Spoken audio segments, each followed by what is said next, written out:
The daily intraday review is proudly brought to you by our visual trade journal. It's software for price action traders. It's a visual trade journal, meaning you can drag and drop right on your chart, rate your outcomes, rate your predictions, all on the chart. It's different than anything that's out there. Come and check us out at intradayreview.com. Hello, this is the price action for the Euro USD from yesterday. This is the 3-minute chart. It was a first break followed by a retest and then a spike and a flat bull channel, followed by some continuation after the London session. So we'll go up to the 15-minute chart just to see how this all formed. So we had a little bit of a spike down and it channeled down. It sort of overshot and we got this pause. This is more trickier price action when things start overshooting. You're going to be expecting some sort of trading range at the end. But what we had here was a pause on this first little overshoot of this spike. And then we had another push, which was a bigger overshoot, and we had more of a pullback.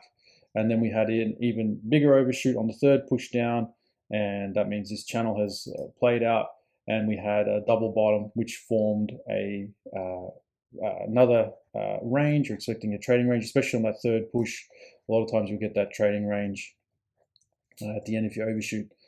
Now, this also is our flat broad bull channel on our 3-minute. So let's go back and take a look at last night.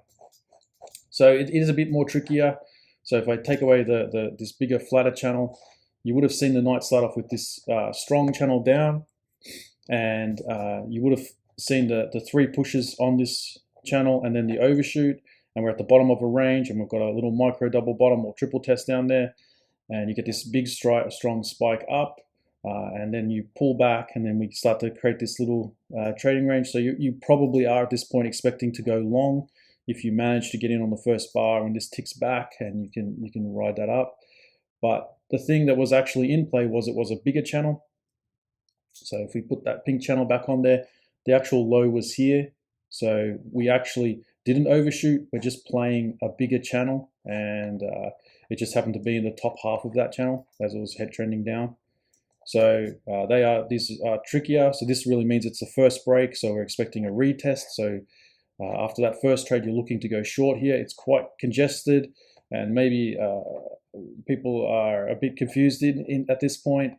There's a lot of traps and tricks, failed entries. So you'd have to wait until the complete failure in this circumstance, and getting in on this engulfing would be trickier, but you'd want to wait till you see it clearly fail before jumping in to go short, and you'd be looking for a low lower than here. So we get that low and we get a double bottom on the bottom there. Now this channel has played out. We've had the 3 pushes, so we're expecting some sort of trading range or reversal. We get a spike. So you can go long on this second test down here on the double bottom after a couple of bars if you're looking to get in. You can enter here, but yeah, you're just looking for scalps on the way up until you see some bigger channel form or more momentum up. But it doesn't play out fully, this channel. It stops here. We see the rejection, and it may actually be a bit more like this.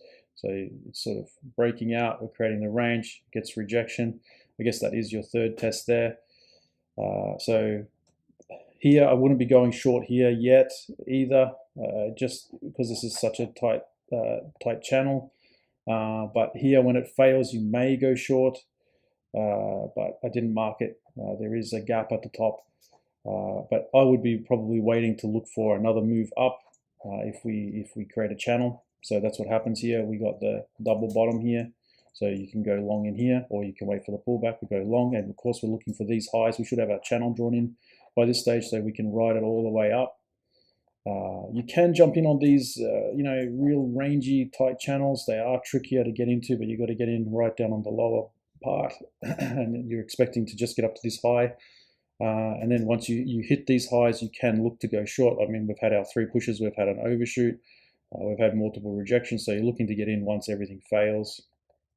And then you're also looking here, so we have another overshoot here. It's a strong bear bar, which I love for overshoots, and then the strong move up So you're just waiting to get those couple of bull bars, and then you can probably ride it all the way to the top. Of course, you want to exit at the top of this line. Once that fails, you're in a bigger move, bigger channel.